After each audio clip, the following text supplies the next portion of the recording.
What's up, everyone? And yesterday, well, technically 2 days ago at the time of recording this, was a very special occasion because, guys, on September 7th, 2022, that marked the 25th anniversary of Final Fantasy VII's Western release.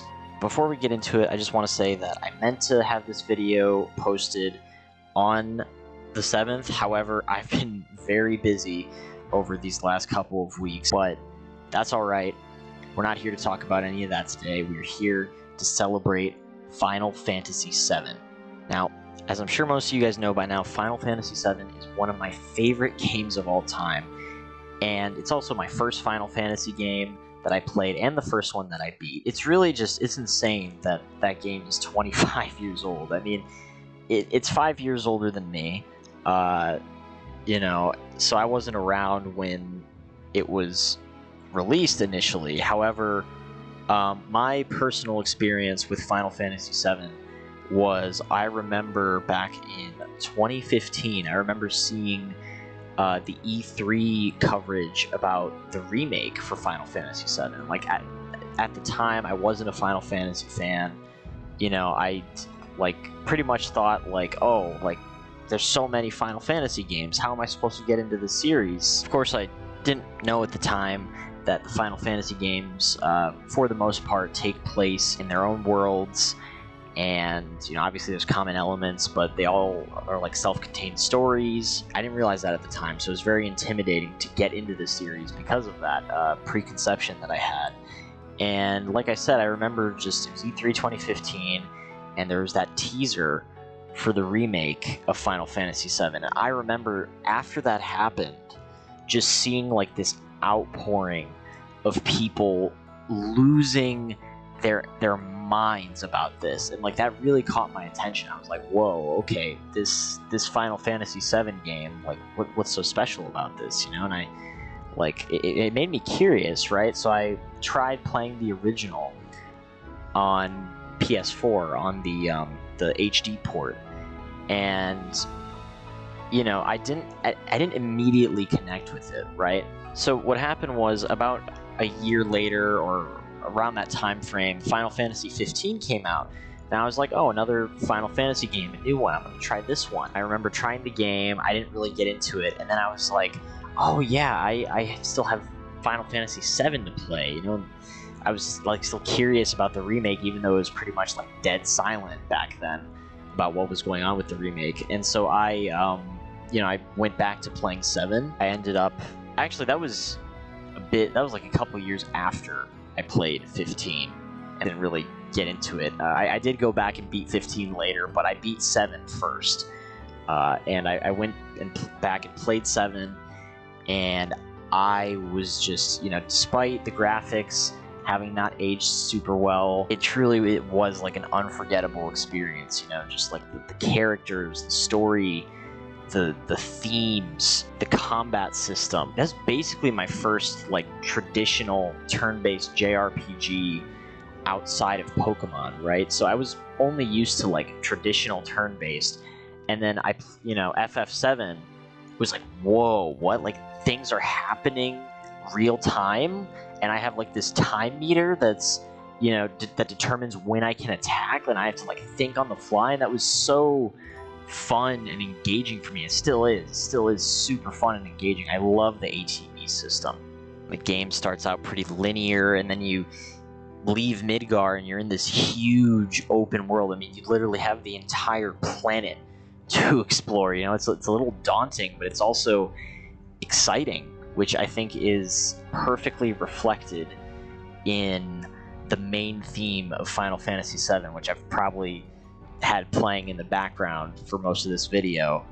And I just, you know, that theme, honestly, that theme gives me chills when I listen to it sometimes. Like, it really is a musical piece that, you know, kind of lifts me up off of my feet almost, which, I mean, I know that might sound a little hyperbolic, but it really does. It's like so many of the songs in Final Fantasy VII, like Nobuo Uematsu is such a legend, not just for Final Fantasy VII, but for all of his work on the Final Fantasy games over the years, and the songs in 7, though, like, since I am kind of biased, have stood out to me. And it's a game that I only have beaten it once, but I've started like a couple other playthroughs, just haven't finished them.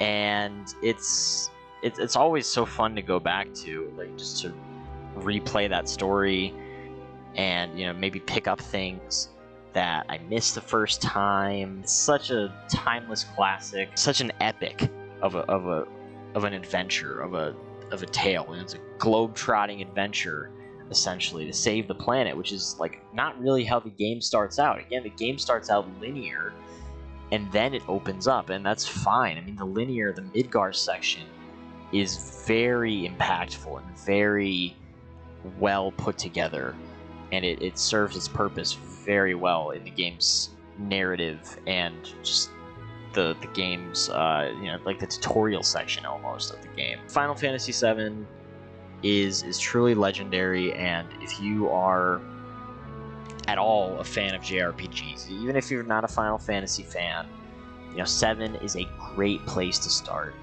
And like I have like a couple friends who have never played or beaten a Final Fantasy game, and I've recommended them 7, and they've tried it, and they've fallen in love with it just as much as I have.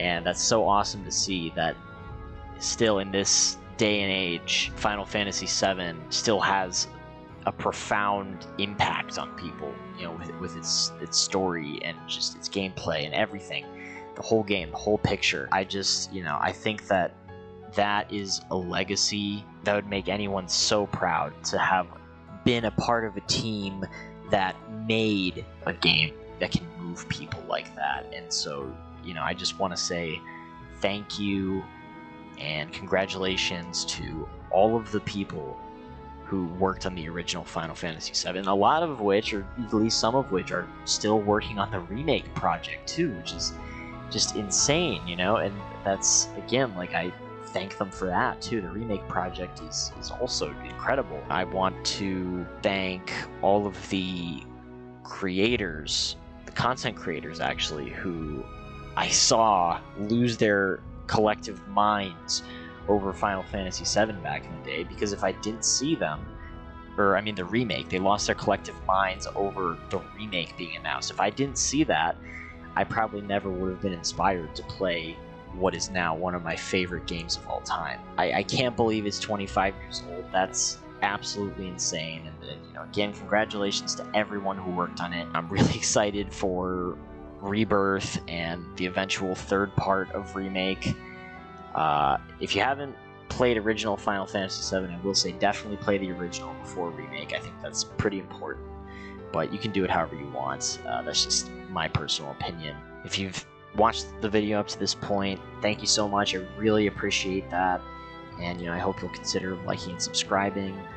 I also wanted to say that there is actually another game anniversary coming up next week, and it's another one of my favorite games of all time. So I'll probably be making something similar to this video about that. Hopefully it hasn't been too difficult or too annoying listening to me ramble. I do apologize about the format. I just, like I said, I've been very busy lately, so I hope you understand. So thanks for watching. Go play Final Fantasy VII if you haven't, and once again, happy 25th anniversary, Final Fantasy VII. Your legacy is truly one that has withstood the test of time.